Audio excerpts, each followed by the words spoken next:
La guerra de Ucrania y su impacto en el gas, la falta de petróleo y la vuelta de la demanda en China son un cóctel perfecto para que siga subiendo el precio de la energía. El hecho es que no hay energía para todos. Algunas industrias empiezan ya a advertir ya de paros y la crisis amenaza con disparar aún más el precio del gas y de la luz. Saludamos a Carlos Solé, es socio responsable de Energía y Recursos Naturales de KPMG España. Hola Carlos, ¿qué tal? ¿Cómo estás? Muy buenas tardes. Hola, buenas tardes, Fernando. A ver, te hemos oído un poquito bajo, pero enseguida yo creo que vamos a solucionar ese problema. La crisis energética tiene multitud de aristas. Por empezar, quizás por lo último, el precio del gas. Hemos visto cómo se ha ido desplomando todos estos días porque las reservas en Europa están llenas y eso impide a los barcos cargados con gas natural licuado seguir descargando. ¿Es una situación coyuntural, Carlos? Bueno, pues la situación actual que tenemos efectivamente con las reservas europeas es que se encuentran aproximadamente al 94% de la capacidad disponible, es decir, prácticamente llenos los almacenamientos. Y esto, pues cumpliendo las recomendaciones que viene haciendo la Comisión Europea de alcanzar un llenado del orden del 85% antes de que llegue el invierno, pues para paliar los efectos de la crisis energética y reducir la dependencia de Rusia, que ya pues, ha bajado de ese 40% que teníamos antes de la guerra al 8% aproximadamente que tenemos ahora, ¿no? El factor fundamental que está influyendo en esta situación de exceso o llenado es también la propia demanda de gas. Y la demanda de gas la tenemos que ver en el contexto de la demanda industrial, donde los datos que estamos viendo en septiembre pues nos dicen que se ha reducido del orden del 30 a 32% el consumo, y también en el consumo de la temperatura, de lo que es la calefacción de los hogares, del uso industrial también. Pero esto hace que efectivamente en una situación, combinando estos dos efectos, pues tengamos pues menor demanda, que influye también pues, en que se hace menos uso de ese gas que tenemos, ¿no? Entonces, todo esto provoca una situación desde el punto de vista de las reservas que es buena, porque permite pues, que en tema de seguridad de suministro andemos bien, pero que dificulta esta situación de los barcos metaneros que puedan seguir descargando, como señalabas, Fernando. ¿Qué es lo que prevemos o qué puede pasar a futuro? Pues dependerá, lógicamente, de esta situación de la demanda industrial, la situación de la recuperación económica o una mayor crisis, y también de los planes de ahorro que los países están presentando en estos días a la Comisión Europea como medida complementaria que apuntan en media a reducir el 15% de la demanda conjunta de la Unión. Eso combinado con la situación de cómo venga el clima, si nos enfrentamos a un invierno más frío o más cálido, pues todo ello determinará esa situación de tirón de la demanda en general y afectará lógicamente a las necesidades de llenar más los consumos que se vayan haciendo para seguir teniendo los almacenamientos. Temperaturas no son las habituales, desde luego, para un mes de octubre. Hay países europeos que siguen teniendo dudas respecto a los costes de poner un tope al precio del gas. ¿Por qué? Es cierto que existe una división en Europa sobre las necesidades y oportunidades de intervenir el precio del gas. Y cuando hablamos de esta intervención hay que entenderla en dos sentidos. Por un lado, el mecanismo de limitar el impacto de los precios elevados del gas en la formación de los precios de la electricidad, como tenemos en el caso de España y Portugal, con la excepción ibérica, y está en discusión ahora mismo en Europa si esa medida se extiende al resto de países, analizando pues, ventajas e inconvenientes que los tiene. Luego ahí hay un punto de discusión importante. Y el segundo aspecto se refiere a poner un tope al precio de las compras únicas que pudiéramos hacer en el contexto de la Unión Europea. Algunos argumentos que ponen en cuestión esta decisión pues se refieren a que una reducción del precio del gas pues puede desincentivar medidas de ahorro, o que también la alteración del precio del mercado con este cap provoque un desplazamiento del gas que está por el mundo a nivel global en esos barcos, ¿no? Y se vaya a otras regiones distintas de Europa que estarían dispuestas a pagar más gas si es que nosotros establecemos este límite. En definitiva, cuestiones no son sencillas, controvertidas, y que hoy estos días pues están en discusión en la Comisión Europea y los países. Son cuestiones además que llevan mucho tiempo, aunque hay gente que pide evidentemente que esto se solucione con una reunión de fin de semana. Como se suele decir también, las cosas de Palacio van despacio y en Europa ya todavía más. Comisión Europea que sigue trabajando también en la modificación del diseño realmente de todo el mercado eléctrico. ¿Cuáles son los elementos, en vuestra opinión, Carlos, en KPMG, esenciales que deberían estar presentes en esta reforma? Es otro tema que se viene trabajando mucho en estos meses. Está previsto que la Comisión Europea presente su propuesta a finales del año 2022. La comisaria pues anunciaba en estos días que para 2023 se quiere tener esa revisión en fase de implantación ya.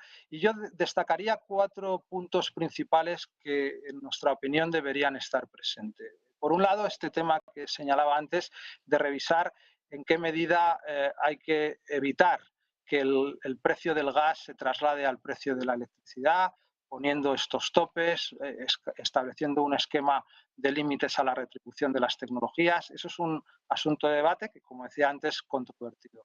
El segundo elemento que es de esperar es que haya un impulso a las modalidades de contratación a plazo.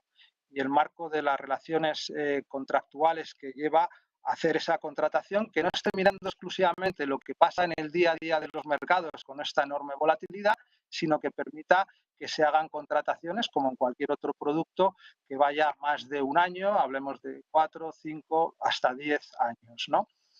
Típicamente. El tercero que destacaría es, ante todo el objetivo tan enorme que tenemos de penetración de renovables, cómo definir nuevos productos como puede ser el tratamiento de las reservas, los pagos de la capacidad de las centrales que estarán para cuando se las llame porque no tengamos el sol, el viento o el agua y eso requiere que el mercado introduzca productos, fórmulas distintas para pagar esa flexibilidad. Eso es un tema también en mucho debate siempre ha estado en Europa, ¿no? Y por último, mirar también las cuestiones que afectan ya a los consumidores directamente. El esquema de cómo homogeneizar y estandarizar los contratos que finalmente llegan al consumidor en la parte que podríamos llamar del mercado minorista. Son 4 puntos de atención, evidentemente luego son muy amplios en su desarrollo, pero yo creo que estos cubrirían los elementos principales que puedan estar ahora en debate. Todo este proceso lleva su tiempo. Hemos visto también como países, por ejemplo Francia, nuestros vecinos, han nacionalizado a su principal empresa eléctrica. Alemania también está rescatando, interviniendo a sus empresas. Aquí se las carga de impuestos y, claro, a medida que empieza ya a tomar cuerpo ese plan, se nos echa el tiempo encima. Y hay muchas empresas, seguramente las más pequeñas, ¿no? Estoy pensando en pequeñas empresas, tendrán que cerrar por culpa del precio de la energía. ¿Qué lecciones deberíamos aprender del impacto que están sufriendo o estamos sufriendo también los consumidores en esta crisis? Bueno, es una obviedad que esta crisis de precios de energía, lo que estamos viviendo, pues esto no estaba en las previsiones de nadie.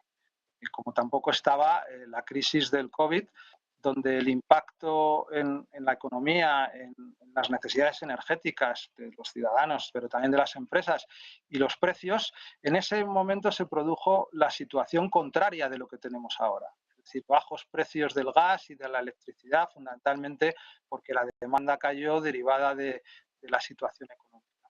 En ese momento, en 2020, pues parecía que el mercado de referencia para comprar la energía era el mercado spot, el mercado de corto plazo. Parecía que ya había llegado la transición energética a las renovables y que eso había supuesto esa reducción de los precios, ¿no? Y observábamos cómo pues no se prestaba la debida atención desde el lado del consumo a modalidades de contratación a plazo, como decía, que pudieran cubrir pues a 5, 10, 15 años pues los consumos, ¿no?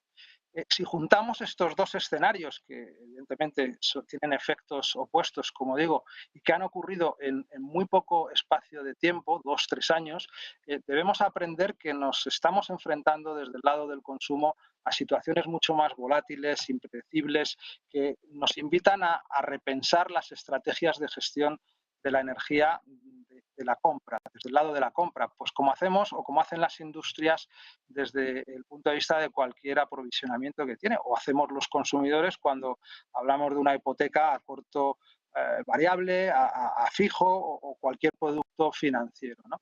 Los mercados hoy en día, los mercados de electricidad en concreto, pues ofrecen oportunidades para que los consumidores pensemos en estas cosas. Y cuando digo los consumidores hablo del consumidor industrial, del sector servicios, de las pymes, de los domésticos.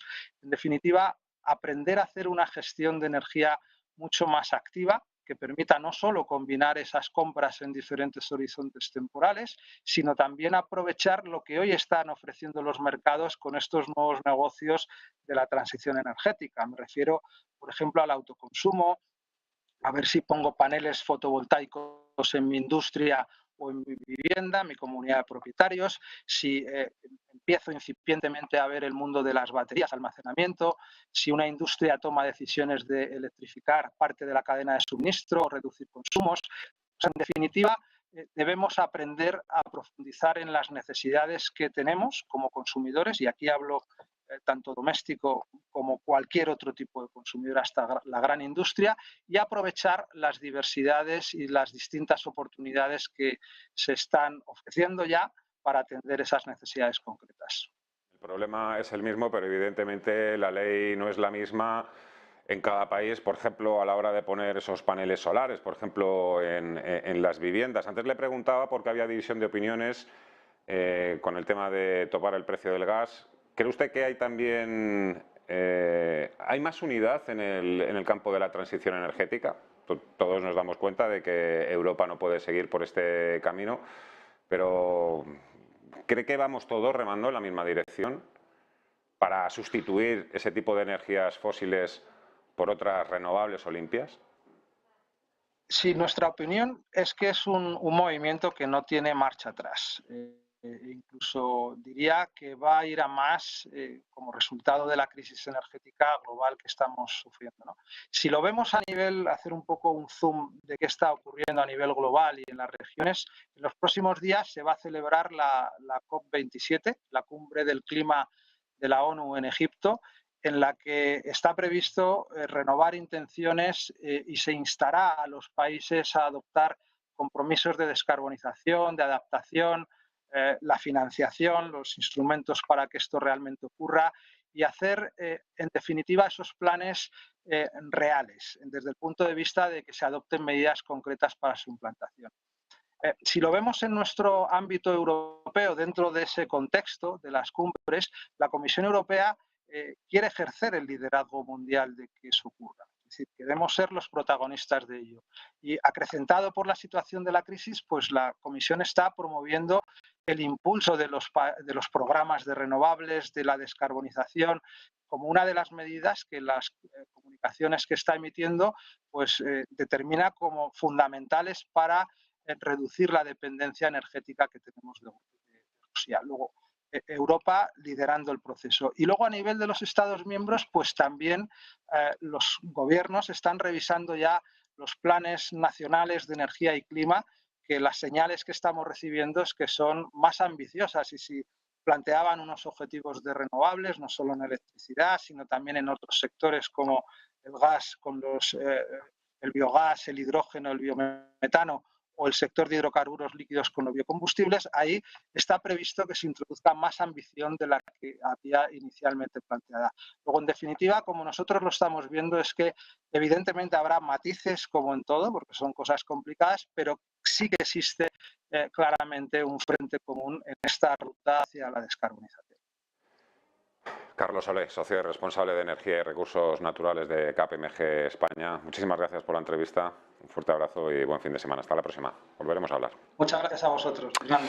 Volveremos a hablar, por supuesto, de energía. Va a ser uno de los grandes asuntos el próximo año 2023 y va a ser también otro de los hilos conductores de nuestra próxima sección, Momentum de la economía de los mercados, porque me imagino que Guillermo Santos y Fernando Luque nos podrán dar algunas pistas sobre si hay que seguir invertidos en energía y sobre si se seguirán revalorizando esos fondos que prácticamente han sido de lo mejorcito en este terrorífico 2022. Hacemos una pausa.